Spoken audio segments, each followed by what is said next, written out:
इस प्रदेश में, इस देश में सबसे ज़्यादा बेरोजगारी है। देश के अगर नज़रिए से हम देखें तो हरियाणा बेरोजगारी में नंबर 1 है। इसी सरकार ने उनको भर्ती किया और यही सरकार उनको निकाल रही है।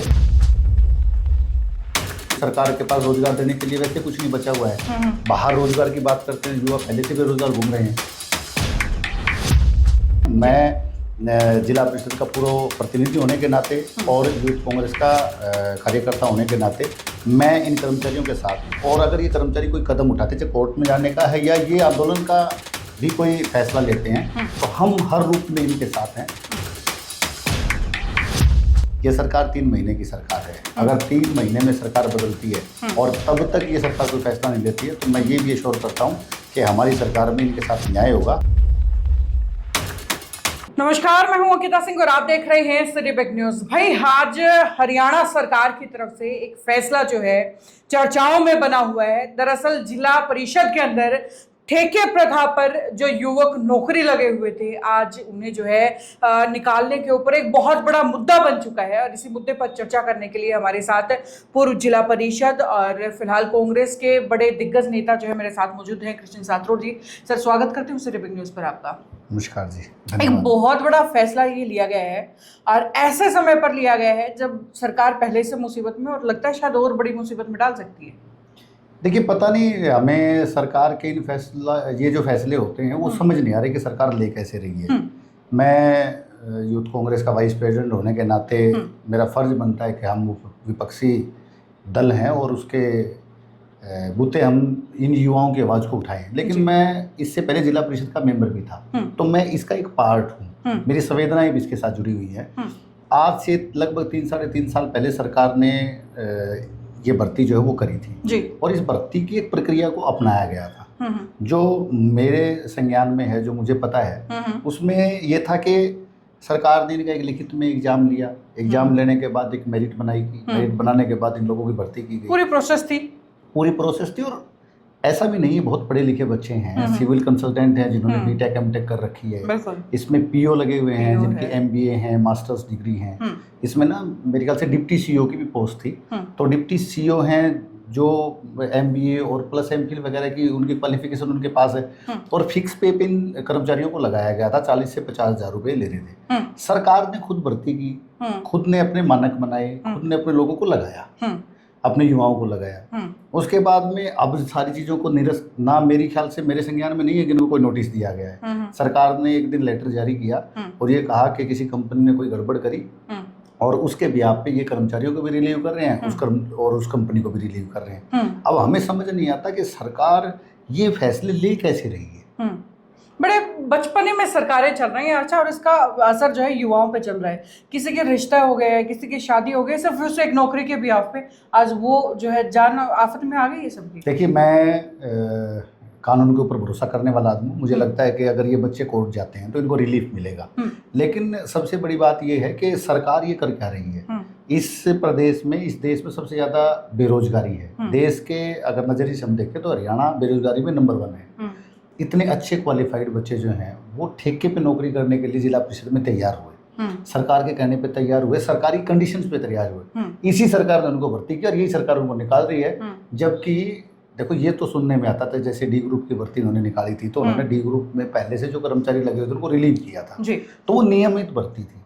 या तो सरकार ये बताए कि भाई हम नियमित भर्ती कर रहे हैं, पक्के कर्मचारियों को लेंगे, उसमें इनको प्रेफरेंस देंगे, तब तो कोई बात बनती है कि हाँ वो कुछ लोगों को नियमित भर्ती के माध्यम से रखना चाहते हैं। वो नियमित कोई भर्ती नहीं निकाल रही। आज से 1.5 महीने के बाद चुनाव भी है। ये जो लड़के जो नौकरियां लगे थे, आपने रिश्तों का जिक्र किया और भी बात करी, तो उसमें क्या होता है कि देखो, इनका भी अपना एक सामाजिक दायरा है, सामाजिक रेपुटेशन है इनकी। जब लड़के नौकरियां कर रहे हैं, लड़कियां नौकरियां कर रही हैं, हमारे युवा नौकरियां कर रहे हैं, तो उनका समाज में एक बड़ा अच्छा सा कद रहता है। जब आप एक दिन इनको नोटिस दे देते हैं, लगातार इतने दिन से काम कर रहे थे, इनके पास आगे क्योंकि सरकार के पास रोजगार देने के लिए वैसे कुछ नहीं बचा हुआ है। बाहर रोजगार की बात करते हैं, युवा पहले से बेरोजगार घूम रहे हैं। और जबकि 2 ऐसी चीजें होंगी, जिला परिषद के काम फोर्स कम होगी, मतलब वो वर्किंग फोर्स कम होगी, तो वहाँ काम नहीं होगा। ये लड़के लड़कियां जो हैं बाहर जाएंगे, इनको रोजगार नहीं मिलेगा, इनका घर जो है परिवार वो सफर करेगा। बिल्कुल। तो सरकार कैसे फैसला ले रही है हमें समझ नहीं आ रहा। और ऊपर से मेंटल हैरेसमेंट, देखिए अगर कोई व्यक्ति सीधा करके करता है तो उसके ऊपर केस भी किया जा सकता है, उसके खिलाफ लड़ाई भी लड़ी जा सकती है, लेकिन सरकार के खिलाफ लड़ाई लड़नी बड़ी मुश्किल है। लेकिन इस बात से मना नहीं किया जा सकता, ये एक तरीके से मेंटल हैरेसमेंट है युवाओं के लिए। देखिए मैं तो खुद, मैंने बताया आपको, मैं पिछली बार जिला परिषद का मेंबर था, तो मैंने देखा है इन चीज़ों को।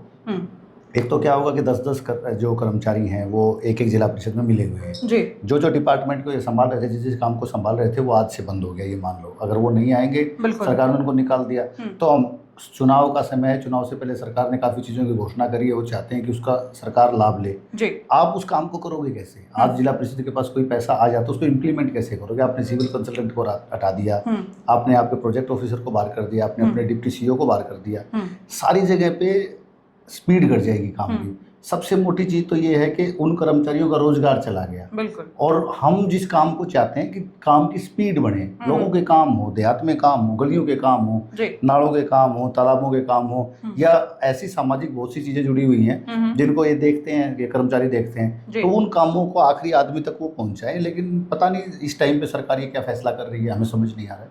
लेकिन मैं तो एक बात कहना चाहता हूँ आपकी मार्फत और आपके दर्शकों की मार्फत कि एक ही चीज़ है जो इन कर्मचारियों को फायदा दे सकती है, वो है आपकी संवेदनाएं। अगर आपकी संवेदना इन कर्मचारियों के साथ है, जिला परिषद के कर्मचारियों के साथ है, और आप इनके साथ खड़ा होना चाहते हैं, या आप खड़ा हो सकते हैं, आप इनके रोजगार को भी बचा सकते हैं। मैं जिला परिषद का पूर्व प्रतिनिधि होने के नाते और यूथ कांग्रेस का कार्यकर्ता होने के नाते मैं इन कर्मचारियों के साथ हूँ। और अगर ये कर्मचारी कोई कदम उठाते, चाहे कोर्ट में जाने का है या ये आंदोलन का भी कोई फैसला लेते हैं, तो हम हर रूप में इनके साथ हैं। लेकिन अगर लोग इनके प्रति संवेदना रखते हैं, अगर संवेदना जताते हैं, तो सरकार को इस फैसलों को वापस भी लेना पड़ेगा और ये इन लोगों की नौकरियां बच सकती हैं। निजी तौर पर तो आपने संवेदनाएं दे दी हैं, लेकिन एक राजनीतिक इंसान है तो एक वो सवाल भी बनता है कि क्या आपकी पार्टी इन लोगों के लिए खड़ी होगी? क्या कांग्रेस इन लोगों को सपोर्ट करेगी? देखिए मैं यूथ कांग्रेस का कार्यकर्ता हूँ, मुझे इस बात का पता लगा, आपने हमें बताया, तो मैं आपके दर्शकों को भी ये बताना चाहता हूँ, मैं इन कर्मचारियों के साथ बातचीत भी करूंगा। और जो ये कर्मचारी चाहते हैं, जिस रूप में ये मदद चाहते हैं, उस रूप में इनसे आगे चल करके हम इनकी मदद करेंगे।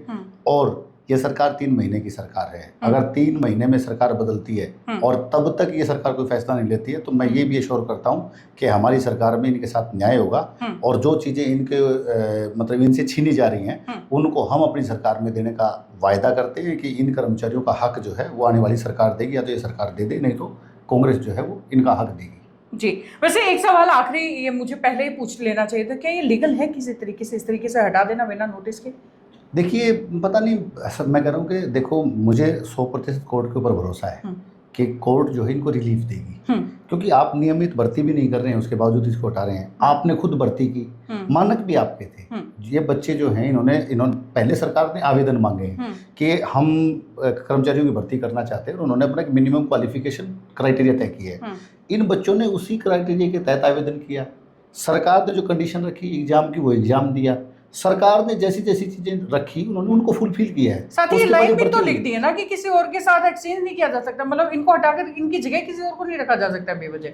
मैं कह रहा हूँ कि अगर नियमित भर्ती होती है तो तब भी इन बच्चों को फायदा मिलना चाहिए, क्योंकि लगातार 3 साल 4 साल से काम कर रहे हैं, इनके पास एक्सपीरियंस है, तो पॉइंट मिलने चाहिए।